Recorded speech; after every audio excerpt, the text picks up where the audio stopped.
Welcome to this week's episode of the Rangeless Travel Podcast, where every Tuesday we come on and share travel stories and tips to inspire you to book that next trip. This week we are talking about our top travel destinations. We are each picking 3 destinations, a beginner-friendly one, a mid-level one, and an expert one.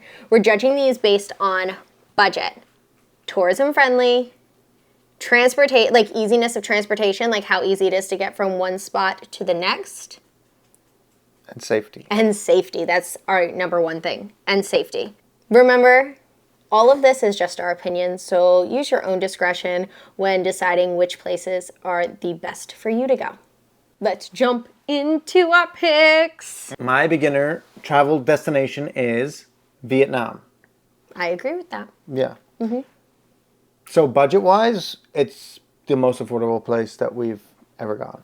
No, but it's not just us, everywhere. Everywhere. Vietnam is known for being the most affordable country to travel to.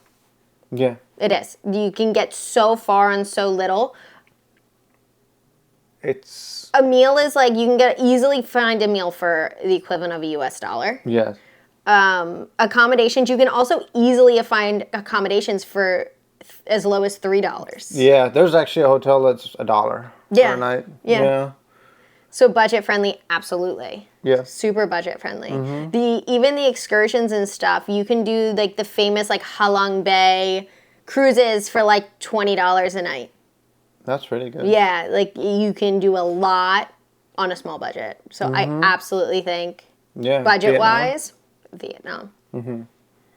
And then in terms of public transit, we did motorbikes, which were very affordable. They weren't public transit, they were our own But the transit. roads are really good, and it's really easy to get from one place to the next. Exactly, and there's plenty of places to stop along the way. Yeah. You could find accommodation that day. You don't need to book it in advance. You can figure it out. Yeah, and the public transportation is amazing. There are sleeper buses that will get you everywhere, and the buses are pretty much on time. They can be Delayed somewhat? No, a little wild. They will send you on a chase that you're this is never going to work. The time I had to make a bus switch in the middle of the night, and this person sent me onto my first bus with a note in my hand. I was a child on a field trip, please return to note.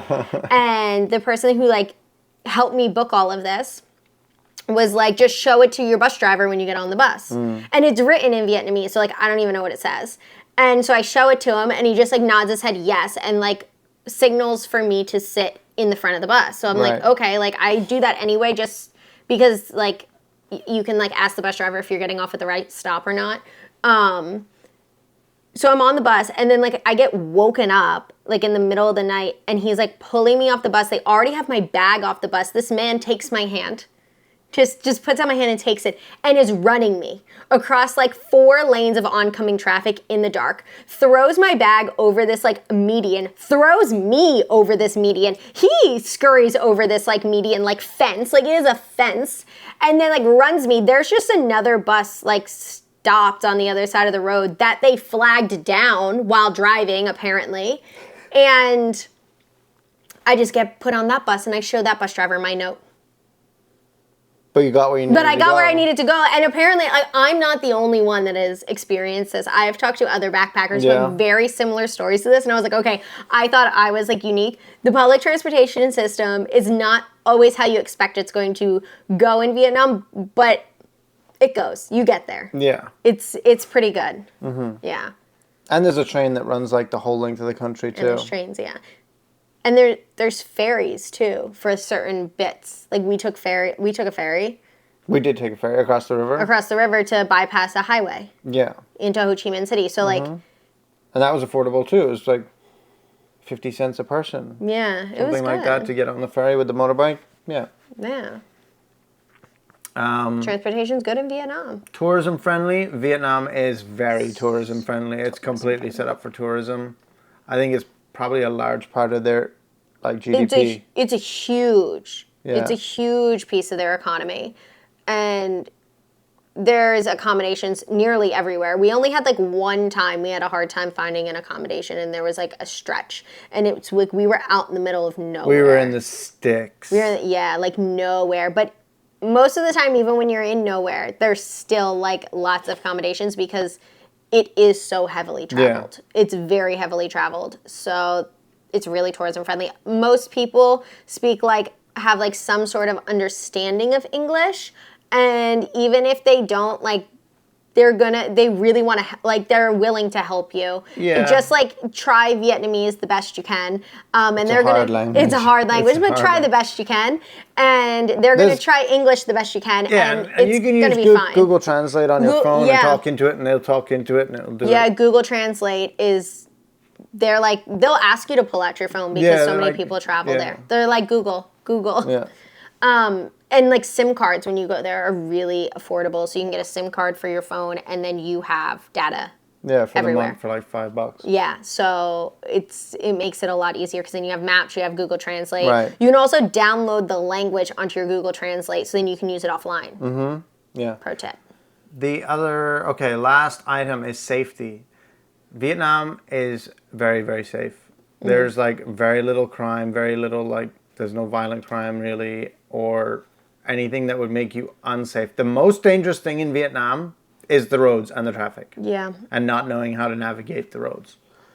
Yeah. Other than that, there's no drug problems or anything like that. It's all illegal. So it's all illegal, but I mean, no place. I don't want to paint it like it's this like this utopia because every place has humans and humans are good and bad. But you don't really see it in the streets. It's not really something that you're exposed to. No, and I traveled as a solo female in Vietnam before, and I would recommend it as a solo female destination. It is very safe for the most part. That being said, use your head. Of course. People do get robbed. People, things like that happen everywhere, but as far as Vietnam goes, just use your head. Yeah. If you're a female traveler and you want to go to Vietnam. Vietnam, I would recommend, is a good spot to go, or for any first time or beginner, or not beginner, because you can do Vietnam as easy or as wild as you want. Yeah, I would go back there tomorrow if I could. I know, it's like your top spot ever. It is. Okay. Anything else about Vietnam? No, I don't think so. I think that we covered everything we need to cover there. Okay. My top pick for beginner travel is Slovenia. Yeah? Yeah.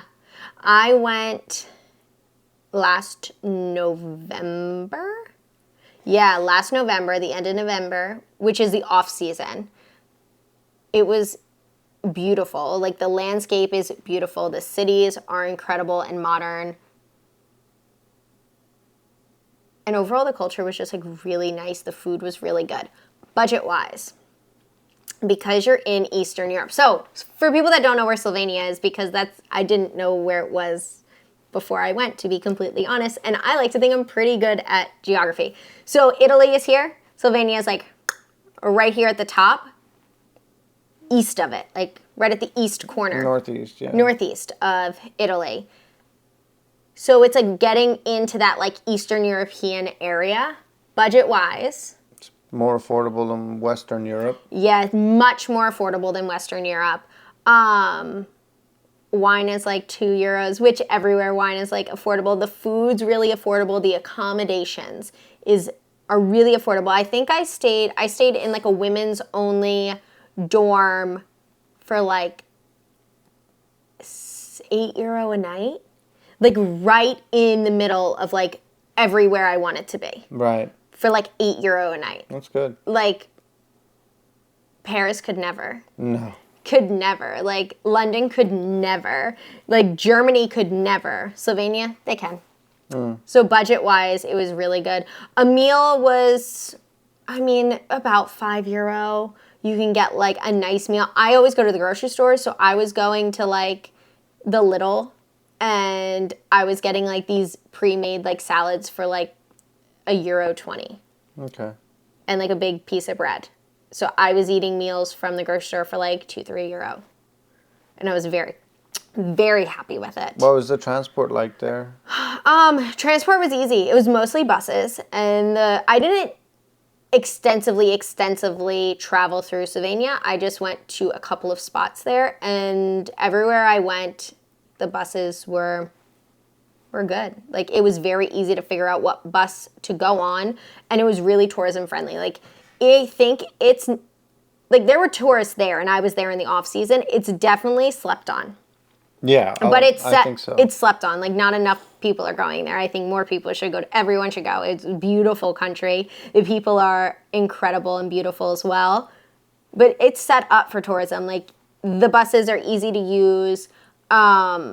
Communication is really easy among people, whether they speak English or not. Many people do. But, like, again, so much of communication is nonverbal. So don't worry about it. You'll be fine.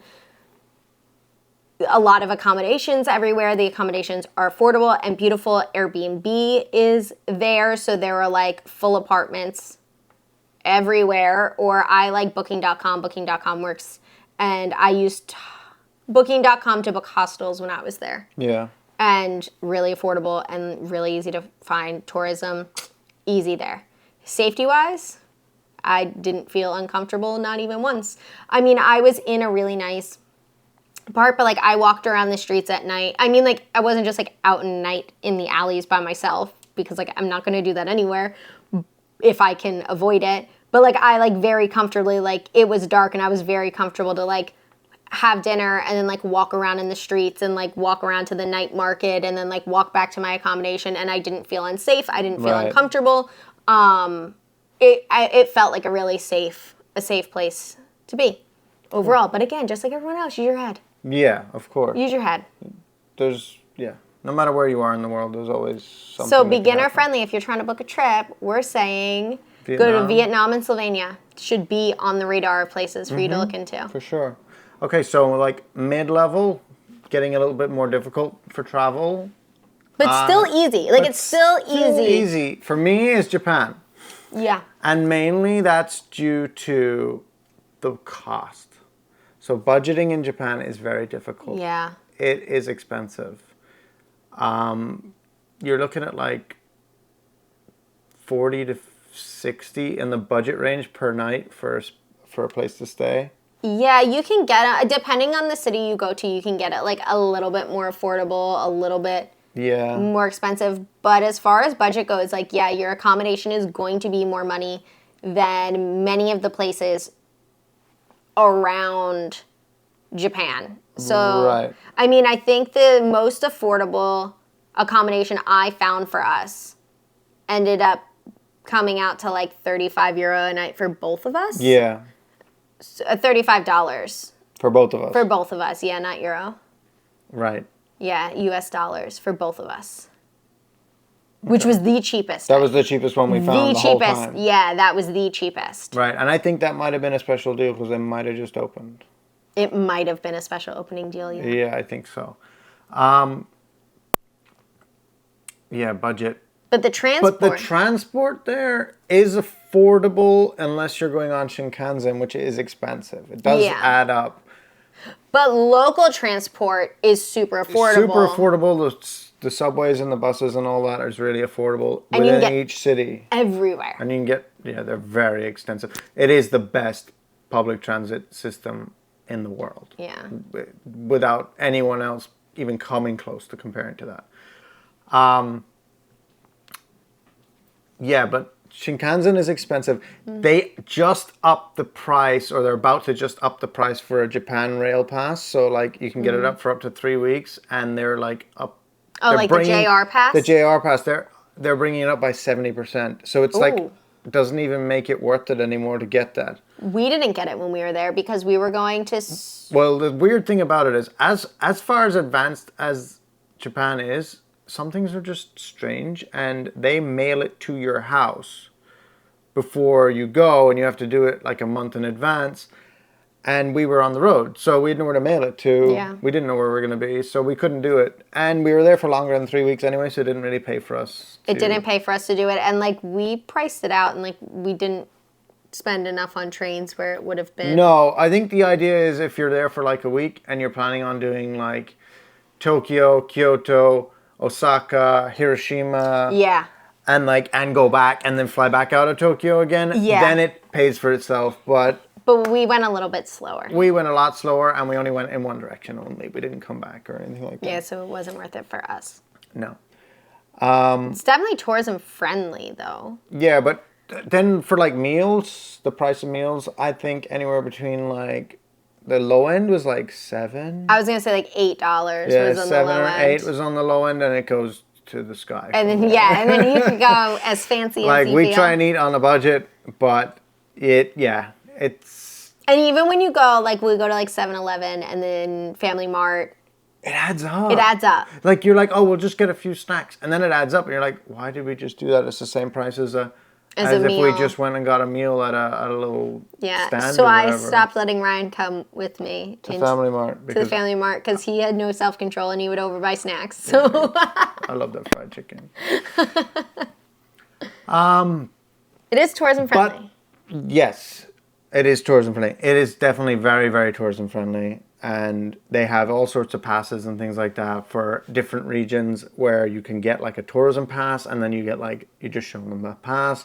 You get on the bus for free. You get on the train for free. We got on a boat for free. Like, you know, it's like, it's set up that way, and it's more affordable that way if you're doing like tourism things. There's also a bunch of things to do. Like we could go back to Tokyo for another 2 months and we still wouldn't see everything there is to do there. Yeah, because it's such a big city. Yeah. Everything's set up in a way that like the transport will drop you off close to where you need to be. It's not like you have to try and figure out and get like a sketchy cab somewhere or something like that. Like it is set up in a way that it's like very easy. Yeah, and Google Maps works really well there, which makes everything so convenient because you just type it into Google Maps and it will tell you like step by step how to get to where you're going.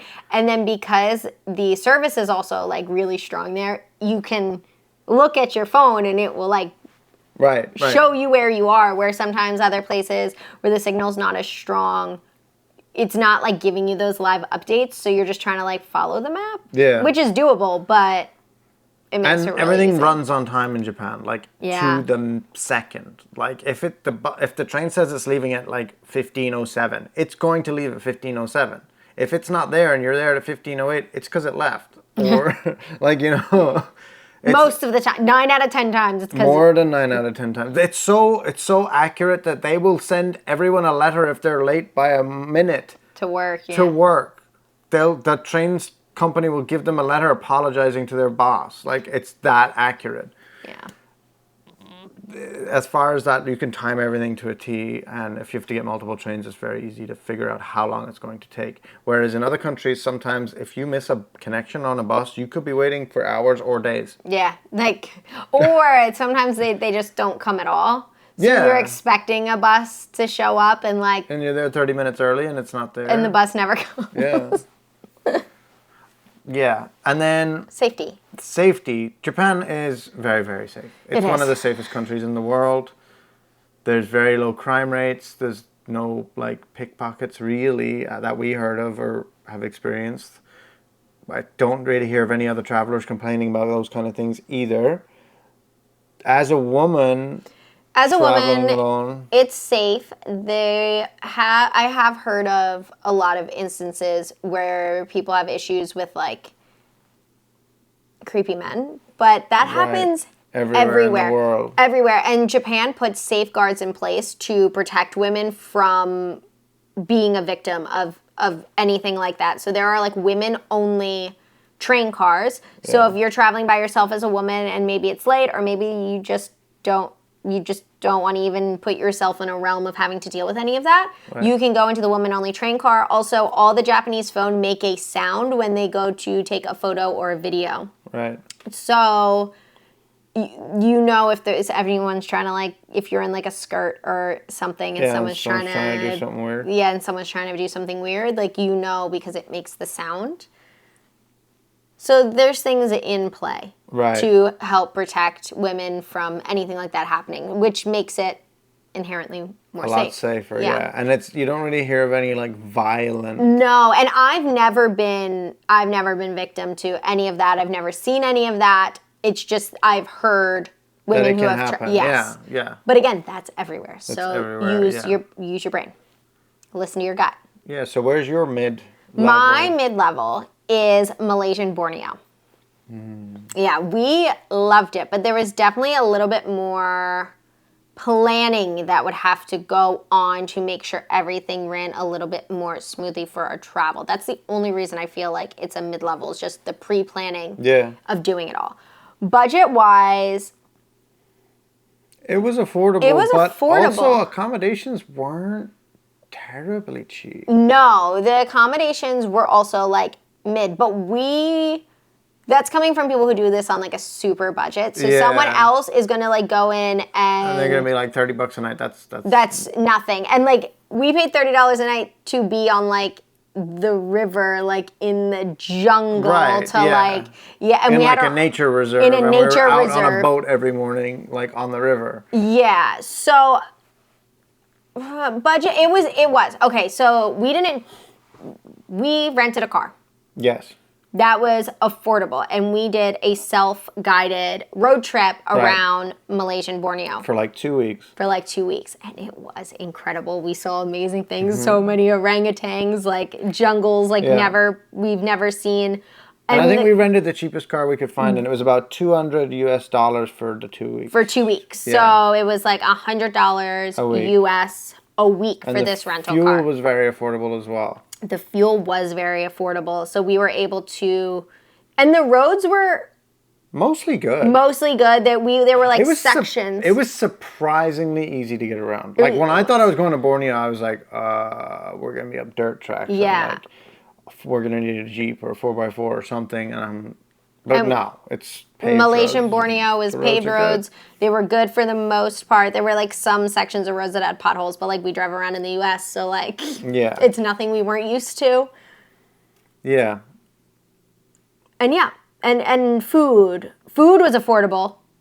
Yeah, food was super affordable. Food was super affordable. So it offset that budget where it's like, okay, we're going to spend a little bit more. And you know what it was too? There's so many really cool experiences that you want to have because that's what you're going to Malaysian Borneo for. And that's where it adds And that's up. where it gets more expensive. Because every activity it's on the upper side. It's more expensive, but it's not like super expensive. Like it's usually so expensive because the government has limits on how many people can do something. Yeah.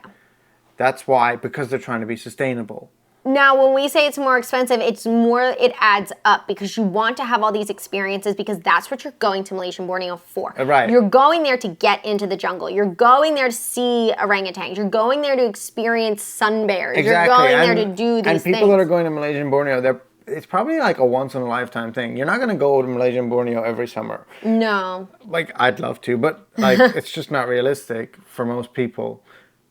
But if you're going for something for once in a lifetime, you're going to want to do everything. Yeah.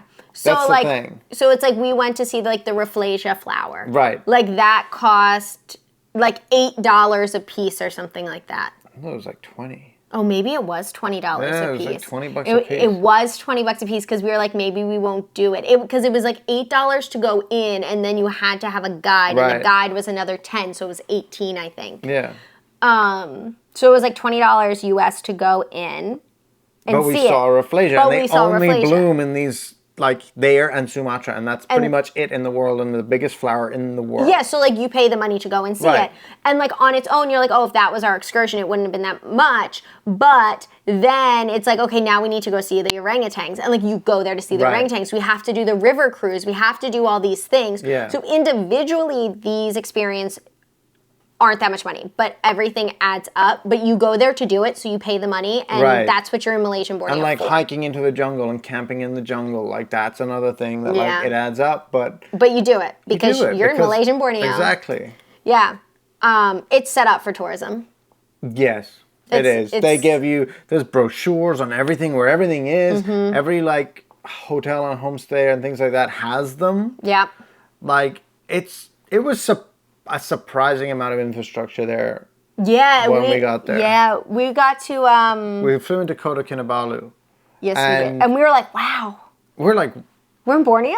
This is Borneo. Wow, this place is like a modern city. It's amazing. And I don't know why we thought it wasn't. I guess because like marketing and everyone, like you think of Borneo and you just think jungles, but it's so much more. Yeah. I mean, Kota Kinabalu is I really enjoyed it there. Like, I would have spent a lot of time there. Like, it was an amazing city. Yeah. It was a really cool city. Very, very cool city. I really liked it there. And overall, it was safe. Yeah. Like, and I it's felt... actually a shopping destination. It's a huge shopping destination. Like, I crashed my drone. Yeah. The next day when we got to Kota Kinabalu, I went and bought a new drone from DJI in their official store in a brand new mall.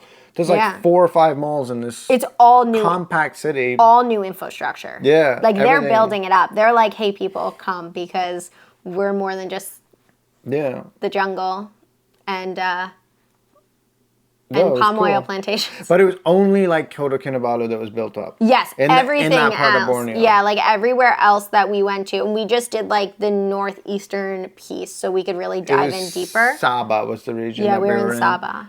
Yeah, but it was a nice mix. I really liked it.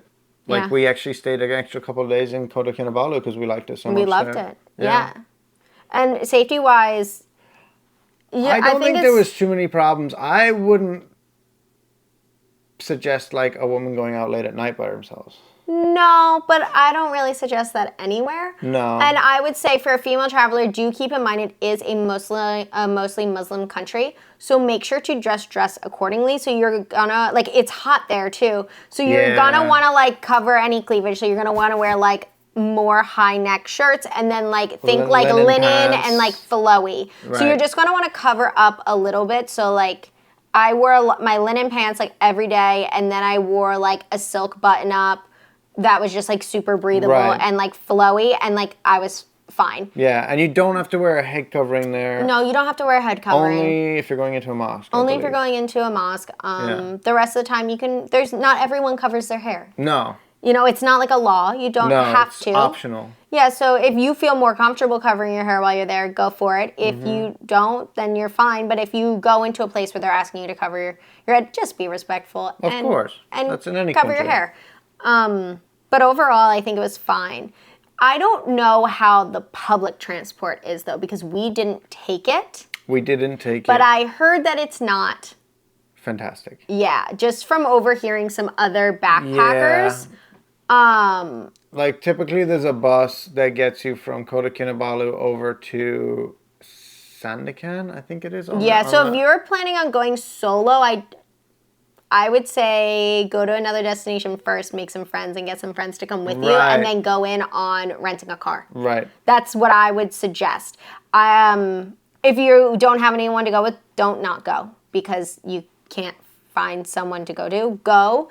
But it is going to be more of that mid-level, mid-level travel, because it's gonna be a little bit more planning. It's gonna be a little bit more difficult to get from point A to point B, but it's doable. Oh, and in the middle of it, you can't just like drive the whole way, because there's like the forest in the middle that you have to fly over. You can drive. Okay, yeah. That wasn't up in Sabah though. That's if you want to go down. So we didn't go down. In Sepilok, I think. Yeah. So like Sepilok? I forget. Anyway, there's parts of it like I think it's called Miovac. No, that's not it. There's a bat cave, basically a huge bat cave, and a national forest. And a national forest. And the only way in and out of this place is to fly. There's no roads that go into this place, and the flights are kind of expensive. They're really expensive. They were like $100 each way. Yeah, and it's like an hour flight. And there's no option of getting out of there other than taking the plane. Yeah. So and I'd imagine everything there is pretty expensive too, because they have to fly all the supplies in. Yeah.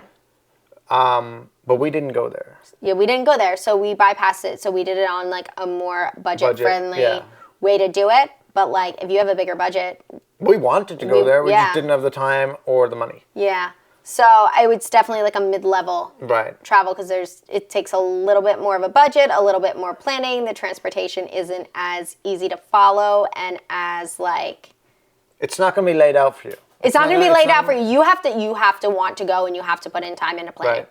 And it doesn't have too much of like a backpacker culture, so you're not going to just like show up there and like make a bunch of friends.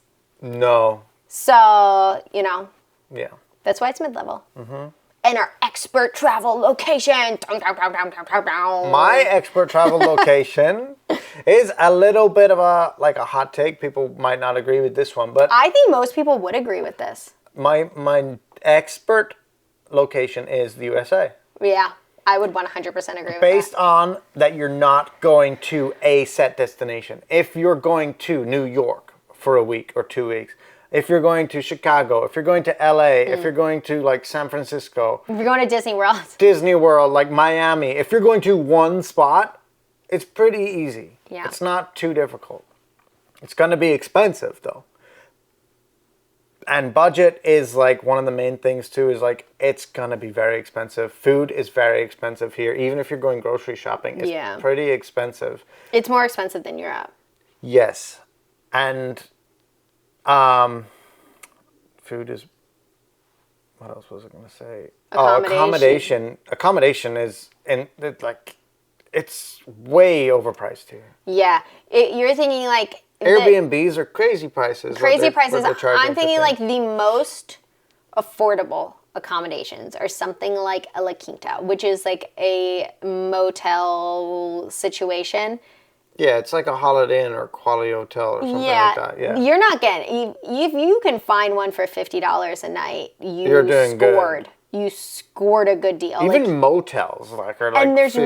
there's very few hostels in the U.S. Yeah, there's not a hostel culture here. It's not a thing.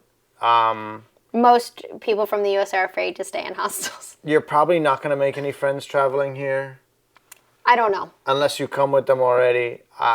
It's not like set up for that. It's set up that you go, you get a room, you stay in your own room.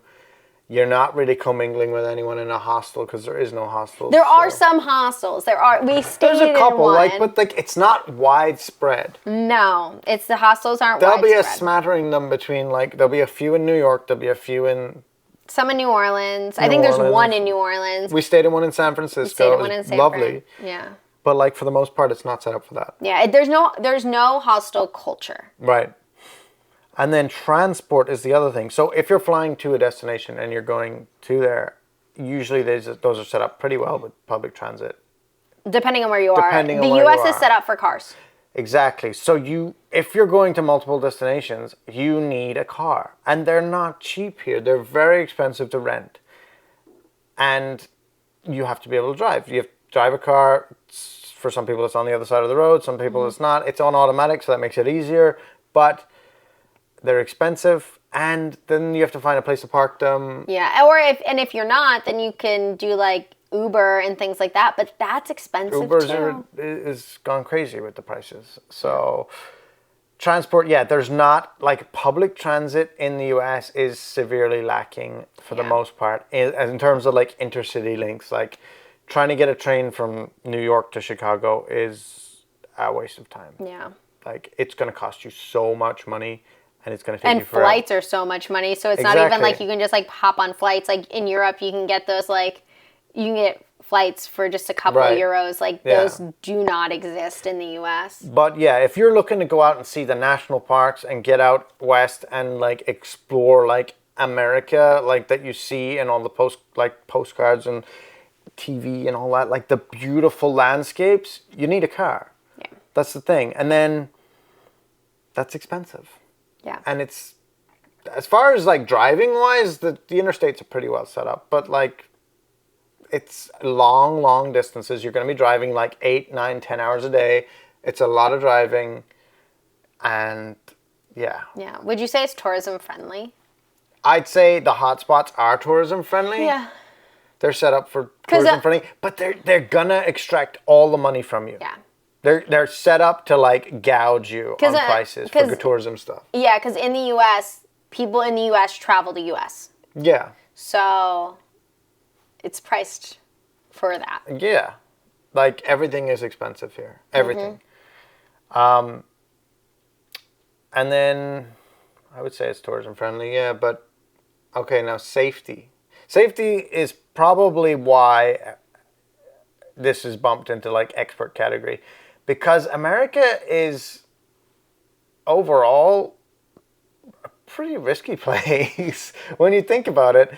The amount of violent crime and gun crime here is probably the highest in the world. I don't know that. We don't know. We don't know, but like... He doesn't know that stat, so he's just throwing out stats. Okay, all right. You can't just throw out a stat that you don't know. Okay. Okay? You don't know. I'll take that one back, but like, it is high. Yeah, it's definitely high. Here, I'll Google it right now. You keep talking. And like, how quickly things can change. So you could be in a safe area and you could take a wrong turn and immediately be in a spot that you should not be in. And you need to get out of there very quickly. And then there's like road rage and things like that happens a lot here. And you don't know if someone's armed. That's the thing. Yeah. I don't know. It just says more than 500 people die every day because of gun violence. Right. But I don't know. It doesn't come up. But one of the things I would say about safety is there are neighborhoods in the U.S. that are very, very safe. And right next to those neighborhoods, there will be an area with high crime rates. High crime rates. Right. Now, that doesn't necessarily mean like it's inherently like super dangerous to be there.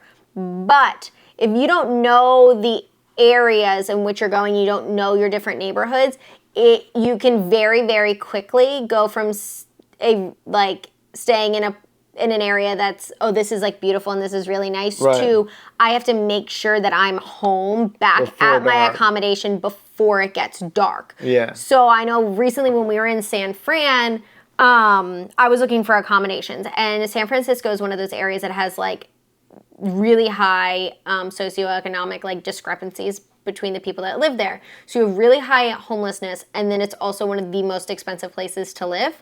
So the pricing of the accommodation kind of reflected that. So I was looking for a place that was affordable, but in a safe location, and that was really hard to pin together because we travel with all of our gear. So I don't want, there's a lot of muggings that happen. So I don't want to get mugged and have all of our work equipment get stolen. And now like we can't create, we can't work anymore. Like we literally lose our jobs because we got mugged. And all of our like data, everything like for months is gone. Like, yeah, so it was really important for me to book a place that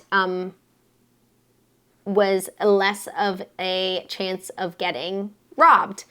And we didn't have to worry about like, oh, well, what if we went to dinner and then it got dark? Or what if we went to get a beer and then it got dark? Particularly like as a woman, this is something that I think about. And we had to get off the train and get onto a bus.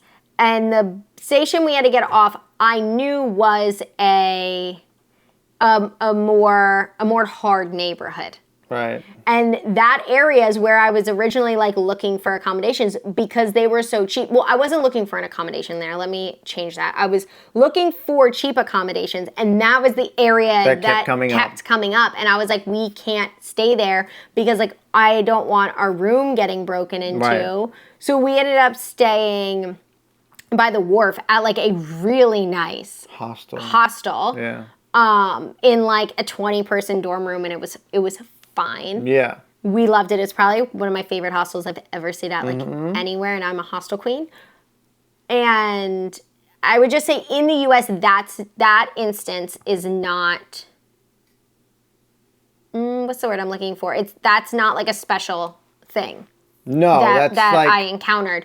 Your really good accommodation options for a room is going to be bordering in the hard areas of the neighborhood. Right. And it's hard. If you're on a budget. Yeah, and it's hard to find a good location with a budget-friendly price. The area you want to be in as someone who's on a trip or on a vacation or on a holiday is going to be expensive to stay in. Right. It's going to be.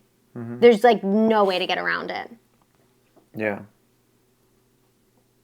But overall safety, it's use your head. Yeah. That's what it is. America is a very safe place if you use your head.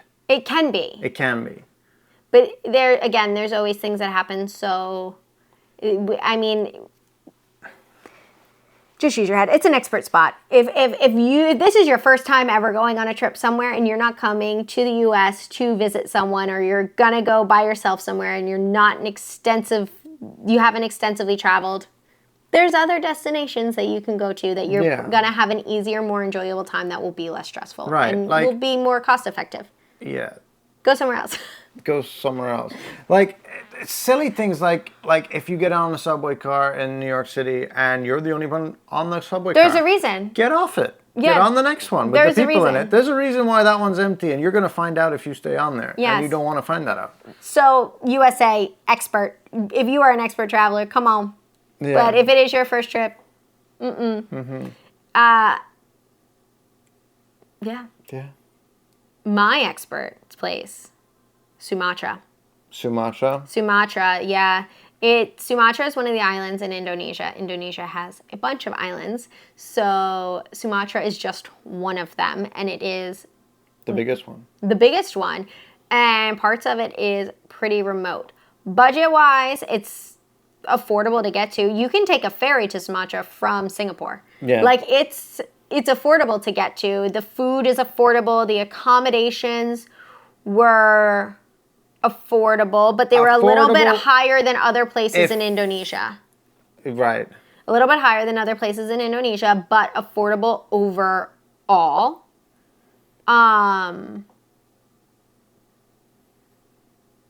The experiences there, because again, it's very similar to like Borneo when you're there to see orangutans, you're there to be in the jungle. Like, there are tigers. There's tigers in Sumatra. You're there to like try to see some wildlife. You're there to like go diving. You're there to like go to. You might be going surfing, diving. Yeah, surfing, diving. There's a lot of retreats out there. There's a lot of like really, really unique once in a lifetime experiences that you can get out in Sumatra, and because of that, they cost money. Right. They cost money, and you're there to do them. So just like in Malaysia and Borneo, you pay to do them. But you can also do it on a budget. Like, if you go to Sumatra and you're only going to like if you want to surf, you can absolutely do that on a budget. You can absolutely just like rent a little spot by the ocean and like be there, and food's cheap, and you just surf all day, and you can do it on a budget. Right. But if you're looking to do some of those more unique experiences, they cost. They cost. Transport. We had motorbikes. Again. So they were affordable motorbikes. The motorbikes were affordable. We did it. I don't think that many tourists rent motorbikes there. No, I don't think it's set up for that. It's not, because we got there and like people were like, what? Like, you're renting motorbikes and you're doing what with them? But it was, as people who rent motorbikes all over the place, it wasn't too hard to figure out how to do it. I think for the most part, there's buses that take you from hotspot to hotspot. Hotspot to hotspot. But if you want to go in between hotspots, it could be difficult. You might have to go back to Medan in order to make a connection to somewhere else. I don't know if there would be like a direct link from like. There wouldn't be. No. There's not. Like, it's if you just want to go and do the hotspots and see the hotspots, you can take the public transport. But you can if you have multiple people, you can do like the minivans that people take. And they're pretty affordable if you fill them.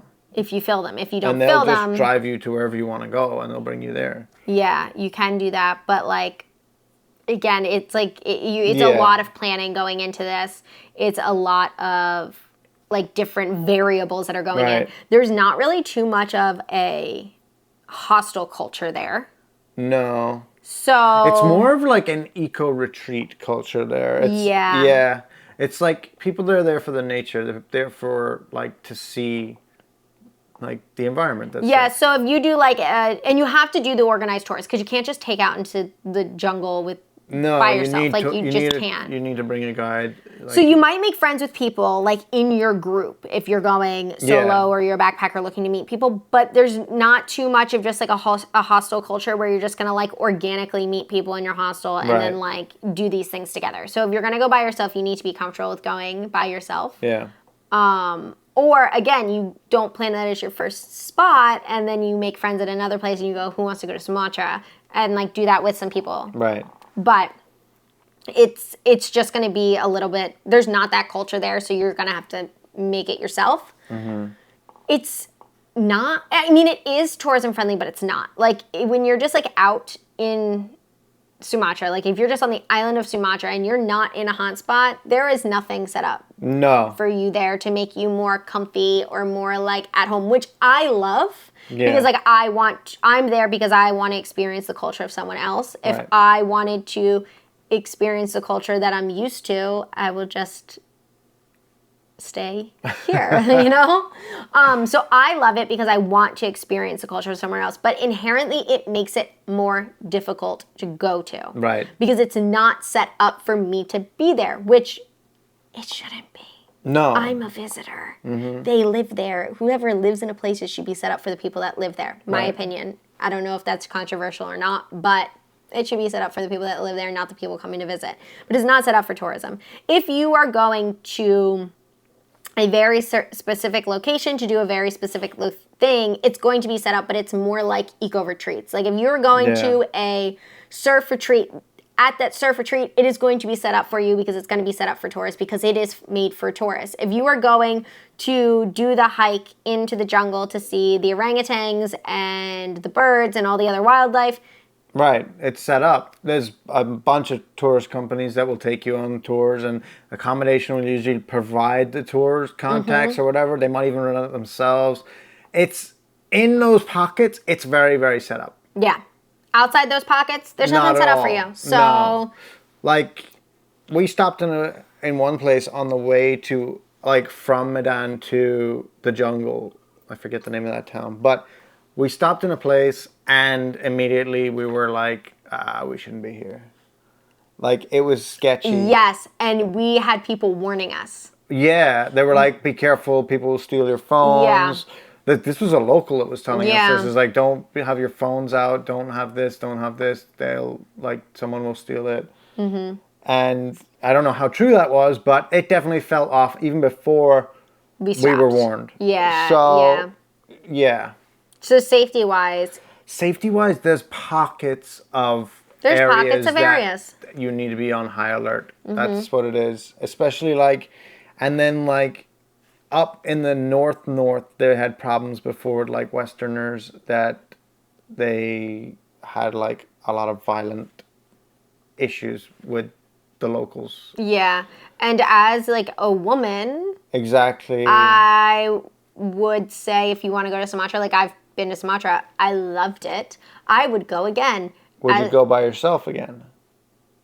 Yes. Yeah. But I would go by myself if I was going to a place. Like if I was going to see like a specific thing or even see a couple specific things. Like I Bucket would. Lawang. That was the name of the town. Yeah. So if I was going to Bucket Lawang to go see the orangutans or stuff, like yes, I would go by myself.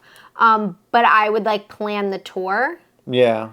Like we got there and then landed in Medan, which is like the main big city, and then got motorbikes and like rode there. And like we rode there at night, like would not do that and don't recommend doing that. We didn't plan on doing that. That's just how. Yeah, that's just how it worked out. We Yeah. got delayed by so long getting into Medan from the airport and on the bus and all that. So it ended up being night and like that wasn't good, but like that's what happened. Yeah. So as a woman, I'd say if you want to go there, don't be held back because of a potential something could go wrong, because something potentially could go wrong anywhere. So don't let it hold you back. But I would say do extra planning. And make sure you are dressed appropriately. Again, Right. This is a Muslim country, so you need to make sure that you are covered up and you don't want to draw any attention to yourself. Again, your hair doesn't have to be covered all the time. Not everyone there covers their hair all the time. Right. But if you are going into an area and you want to blend in, dress how the people there are dressing. Mm-hmm. So blend in. Make sure you bring like flowy shirts that like cover you. Mm-hmm. But overall, I'd say don't let it hold you back from wanting to go. If you want to go see everything you want to go see. Right. But just keep things in mind. Yeah. But that's the same anywhere. That's the same anywhere. Exactly. But it definitely is an expert level. Like, you have to do planning. You have to, Yeah. no one is going to plan this for you unless you just hop on a trip, which you can totally do. But if you want to, like, backpack Sumatra, Yeah. it's for the expert. Definitely. It's for the expert. It's definitely going to take a lot more time to plan it out. And it takes a lot longer to get everywhere than you're going to think.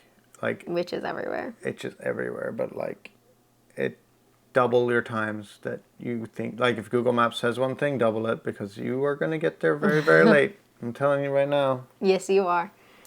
Is there anywhere else? No, those are our 3. Those are our 3. Those are our 3 spots each. So those are the spots that you should definitely have on your list, whether you're a beginner traveler going out on your first trip, you have gone out on some trips and you're looking to dive into a little bit more exotic and a little bit deeper into a location.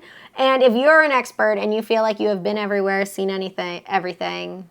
Maybe these are a couple of Maybe those are a couple spots you want to add to your list.